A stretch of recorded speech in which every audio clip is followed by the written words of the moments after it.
Allah is so powerful, He doesn't have to become visible in how He exerts His power. Latifun lima yasha. He's subtle in how He does things. Delicate in how He does things. Nearly unnoticed in how He does things. You know? In some things it's very obvious, and some things it's very delicate and invisible, and that's actually one of the great manifestations of the might of Allah Azza wa Jal. Now, monuments and wealth. You know, Allah says about Himself, Allah says, كَذَلِكَ نُرِي إِبْرَاهِيمَ مَلَكُوتَ السَّمَاوَاتِ وَالْأَرْضِ. We wanted to show Ibrahim alayhi salam the symbols of Allah's kingdom. Show him the signs of Allah's kingdom. Allah asked the question to the disbelievers, أَمْ لَهُمْ نَصِيبٌ مِّنَ الْمُلْكِ. Do they have any signs of their empire? I'd like to see what portion of the empire do they have? What control do they have? And if they had something, they wouldn't give it to anybody else. I was also thinking about how symbols of kingdoms are really important. You remember in the story of Yusuf alayhi salam when the cup was taken? Why was the cup important? It could have been any cup, like from a water cooler. Wouldn't have been a problem. It was the king's cup. It was Surah Al-Malik. Nafqidu Surah Al-Malik. Because now that represents, you know, something very high value because it's associated with the kingdom. So, you know why this is an important thing for Quran students? The cup is a symbol of the kingdom, which is what gives it a lot of value. Isn't it? Now, that means the word for symbol in Arabic is ayah. I'll say that again. The word for symbol is what? Ayah. So it has value because it's an ayah of the kingdom. What does Allah say is an ayah in the Quran? History is an ayah. The mountain is an ayah. The sky is an ayah. The animal is an ayah. My body is an ayah. What's going on inside my chest is an ayah. All lived experience is a set of what? Ayat. And each one of them becomes valuable because they are ayat of the king. So there are two kinds of ayat in the Quran. There are ayat all around us and there are ayat of His revelation. But they are valuable because they are ayat of the king. Just like the king of the cup of the king in the surah. Allah says, قُلْ لَوْ أَنْتُمْ تَمْلِكُونَ خَزَائِنَ رَحْمَةِ رَبِّي لَأَمْسَكْتُمْ خَشْيَةَ الْإِنفَاقِ. If you owned the treasures of Allah's rahmah, if you had any authority over them, you would have held them back. Meaning Allah's kingdom is so vast. You know, when you see a prosperous kingdom, everybody's living well. You know, some nations in the world are so wealthy that they just give money to just everybody, just wealth upon wealth. Nobody's poor. And everybody's living large because the kingdom has just too much to give. And they just give and give and give, right? Some small nations in the world that have massive natural resources and things like that, they do that, right? So the idea is a kingdom that has the ability to give is more generous. And just in the way that Allah provides rizq to all of His creation is a manifestation of Allah's kingdom. Okay. It's also interesting, again, symbols of kingdom. I'm highlighting this because it's one of the most important things that tell us about a kingdom. Allah even mentions a woman who was a queen. Who was that? Saba, Shiva. What does He say about her? Inni wajadtu imra'atan tamlikuhum. I found a woman that rules over them. You know, and what did He say about her? He said, وَأُوتِيَتْ مِنْ كُلِّ شَيْءٍ وَلَهَا عَرْشٌ عَظِيمٌ. She has all kinds of things and she has a great throne. What was the symbol of her kingdom? So you notice a theme now. In the Quran, when Allah mentions kingdom, one of the things you notice about kingdoms are its symbols, the marks of that kingdom. Okay. The right to rule. Who is the rightful king? In the story of Talut and Jalut, the Israelites came to their prophet and said, we need a king because we need to fight in the path of Allah. Who will be the rightful king? Their prophet told them, Inna ayata mulkihi an ya'tiyakum at-tabutu fihi sakinatun min rabbikum. The sign of him being the legitimate king is this cart will come back. That's a long story, but it's a really fun story actually in Jewish history that Allah refers to in the Quran, because the Quran is actually very full of Jewish history. There's lots of accounts of Jewish history in the Quran, and there's a lot of interplay between the Old Testament and the Quran, right? So, but anyway, I won't go there, but I will tell you one thing about Allah subhanahu wa ta'ala. Like I told you, kings all often have to claim why they are the rightful king. and they have to be declared the rightful king. And there has to be some kind of inauguration ceremony that makes it official that this is the rightful king. You understand? And if that doesn't happen, then they haven't earned their right to the throne. Or if somebody challenges their right to the throne. Is there anyone that's going to challenge Allah's right to His arsh? Allah says, فَتَعَالَ اللَّهُ الْمَلِكُ الْحَقِّ. How great, how high Allah is, the rightful king. Meaning, originally Allah has the ultimate right of kingdom. He didn't get it from somewhere and no one can take it from Him. That is originally His.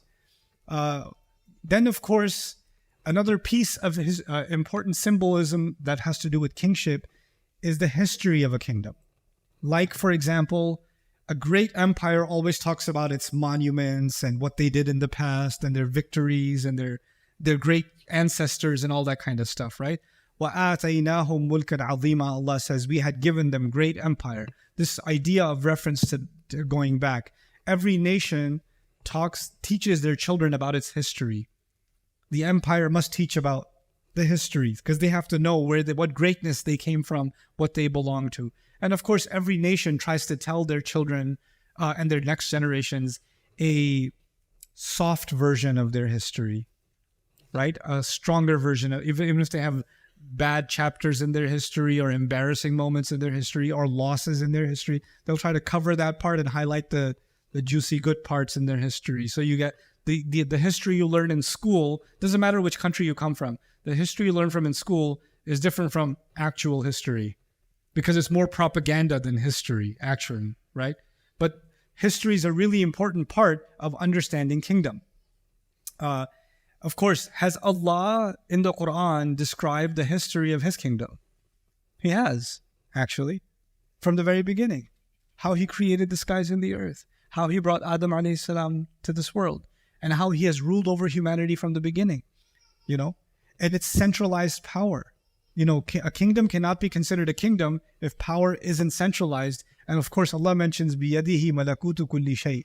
In His hand alone is the kingdom of everything. Its ability to protect those in its realm. I love this ayah. Actually, this is all one ayah. How can you be a kingdom if you can't protect your people? You can't. وَهُوَ يُجِيرُ. He's the one who offers protection. And then how can you protect your people? Not only should you be able to protect your people, when you go after the enemy cannot protect themselves. وَلَا يُجَارُ عَلَيْهِ. And when this kingdom attacks, nobody can fight back. They can't withstand. The ability to put down rebellion. Like, in the case of Dhul Qarnayn, who was a king, in his story, Allah Azza wa Jal mentions that when he saw people that he was going to rule, he said, whoever does wrong, we're going to punish them.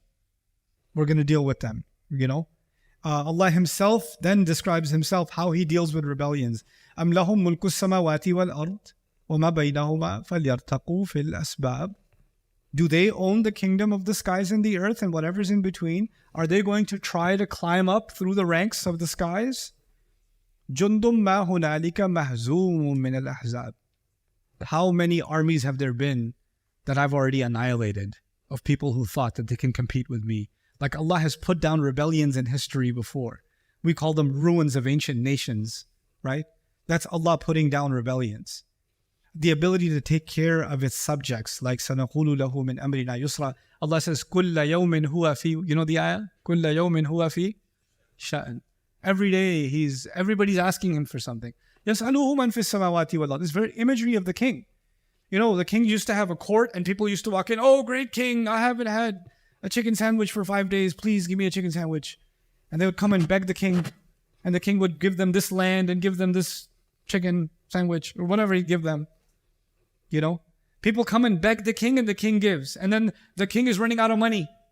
He's running out, the budget is bad. Now the king is not giving, the king is taking. He's like, oh, collect tax. We already collected tax. Collect tax again. Change the season, collect the tax again. Take more from the people. So actually, people think the king is the one that gives. In this world, the king does mostly what? Taking. The king does more taking than giving. Allah says in the Quran, He says about Himself, يَسْأَلُهُ مَنْ فِي السَّمَاوَاتِ وَالْأَرْضِ. Everyone in the skies and the earth is constantly begging Him. My heart is begging Him for the next beat. My eyes are begging him for the next moment of moisture in the eyes so they don't dry up. My veins are begging him to remain, to keep blood coursing through them. Every cell is begging him. Every atom is begging him for its existence. Constantly begging across all of existence. And every day he's responding to those needs. كُلَّ يَوْمٍ هُوَ فِي شَأْنٍ. So this is the ability of him to take care of his subjects. But of course, a kingdom is known by its laws. Any empire, any government is known by its unique laws. Like, I don't get enough of mentioning this example because I'm traumatized by the example. I went to Singapore one time. And Singapore is a really interesting country. You can't chew gum in Singapore on the street. You get arrested. Yeah. Can't chew gum. Don't do it. Don't do it. Just don't do it. Okay. Anyway, so what happened was, it was summer. It was very moist. So I had some bug spray. You know the bug spray? I had a little bit of bug spray with me and a cream. And when we landed the plane in Singapore, the flight attendant that says you can take your seatbelt off, blah, blah, blah, blah. She said, welcome to Singapore. If you are found in possession of any illegal drugs, you will be given the death penalty. Enjoy your stay in Singapore. I took my bug spray. There was one of my employees was working with me. I was like, you carry this. A kingdom is known by its what? Laws. A government is known by its laws, its unique laws. Right? Does Allah also give us laws? Yeah. And a king, like even the story of kingdoms in the Quran, like Yusuf alayhi salam he was a minister, but he wasn't the king. He wasn't the king, so he wanted to keep his brother. But his brother didn't have the proper paperwork. He didn't have a visa for the kingdom. He didn't have any citizenship or anything. He was actually he was visitor visa, refugee status. So you couldn't keep him. So he had to come up with a way of getting him arrested. And Allah says, مَا كَانَ اللَّهُ لِيَأْخُذَهُ فِي دِينِ الْمَلِكِ. There was no way for him to keep him in the law of the king. Because according to the law, he couldn't keep his brother. Right? But the law is not being made by Yusuf alayhi salam. The law is being made by who? The king. That's the higher authority. Kings also engage in war. Kingdoms engage in war. And when they engage in war, Sheba makes a commentary about kings and what they do. She says, إِنَّ الْمُلُوكَ إِذَا دَخَلُوا قَرْيَةً أَفْسَدُوهَا. When kings come into a town, they violate that town. وَجَعَلُوا أَعِزَّةَ أَهْلِهَا أَذِلَّةً. And they take the noble people of that town and humiliate them. They do that. In fact, they engage in oppression, basically. Allah, the King of Kings, He also does war. فَأَذَنُوا بِحَرْبٍ مِّنَ اللَّهِ وَرَسُولِهِ. He does war, but He never goes after anyone who is not what? Zalim. He's never, the only people, هَلْ يُهْلَكُوا إِلَّا الْقَوْمُ الظَّالِمُونَ. Nobody, is anyone going to be destroyed except the wrongdoers? Except the criminals? No one but the criminals. When kings take over, do only criminals get killed or civilians, standby, innocent people? Everybody gets killed. In fact, if you were loyal to the previous government, you get killed. Rasulullah ﷺ takes over Makkah. What's the policy? Kill everyone? Kill all the people who fought you at Badr? If you meet someone who met you in battle before, take their head off? Is that the policy? No. I will say to you what my brother Yusuf said to his brethren. لَا تَثْرِيبَ عَلَيْكُمُ الْيَوْمِ. No harm will come on you today. Allah is a different kind of king. And He sends His Messenger ﷺ to execute Allah's style of kingdom. Not the style of kingdom that happens in the earth, but a heavenly kingdom. Okay? Anyway, so I'm going to have to stop here. There's so much to do. But I will leave you with one juicy thing because I got to do the juicy stuff. The next name of Allah we're going to study is what? Al-Quddus. Al-Quddus has two layers of study. The two layers of study are, what does the word mean in Arabic and how was it used in the Arabic language, and then how is it used in the Quran? So Arabic and the Quran, that's one layer of study. But the other layer of study is actually, this word is very important in biblical studies. So in the study of the Bible, in the Hebrew Bible, this word is really, really important. And we're going to have to look at why it was important to them also. Why is it important to study that or know that? Because the Quran is actually speaking to multiple audiences. And one of its audiences is actually Jewish scholarship. But you may not know that, now you know. One of the direct audiences of the Quran is who? Not just the regular Jews even. Jewish scholarship. It was actually communicating with them directly. And a lot of the language in the Quran, we understand it from the Muslim perspective, but when they heard it from a background they already had. You understand? So if we understand the background that they had and then hear what the Quran is saying, it gives us deeper perspective on what's being said. But since we talked about politics today, I will leave you with the following concept. In kingdoms in the world, there's always been this idea that when a king takes power, that he must have done something wrong to make that happen. He must have killed somebody. He must have bribed. There's some corruption behind the scenes, because you don't move up unless you get your hands dirty. You have to have some blood on your hands to get there, right? Either you came and you assassinated the current king and you took power, that way you seized power, or you tried to climb up the ranks by way of treachery and lying and cheating and scheming, basically politics, right? And that's how you made it all the way to becoming kings. Scheming until you get to the top. So when you think of people with power, you think of corruption. It's been the history of the world, right? So power corrupts, and absolute power corrupts absolutely, right? That's always been the history of the world. So what? And kings know that. Rulers know that. So what they do then is they say, well, we can't keep our power if everybody thinks we're corrupt, because eventually people will rebel. They're not going to stay under our government. We have to find a way of making ourselves look good, no matter how dirty we are. So kings, since ancient times, came up with a formula. We are going to use religion to make ourselves look good. So in ancient Egypt, they're going to have the priests and the monks and the sages. They're going to say the gods have told us this is the king. And since the people follow the religion, now it's their religious obligation to acknowledge the king. The Roman Empire, once it adopts Christianity, the Catholic Church is going to endorse the king. The Pope has an awkward conversation at the inaugural ceremony that you may have seen in the United Kingdom recently. Who's becoming loyal to who? It's a little confusing. But the idea is, this is a kingdom that is endorsed by God himself through the church or through the priesthood or through the temple, right? This happened in ancient Indian, kingdoms, Buddhist kingdoms, right? The Chinese emperors, they'll have some sages or somebody that acknowledges them, endorses them, because they get the religious people that follow the religious leadership.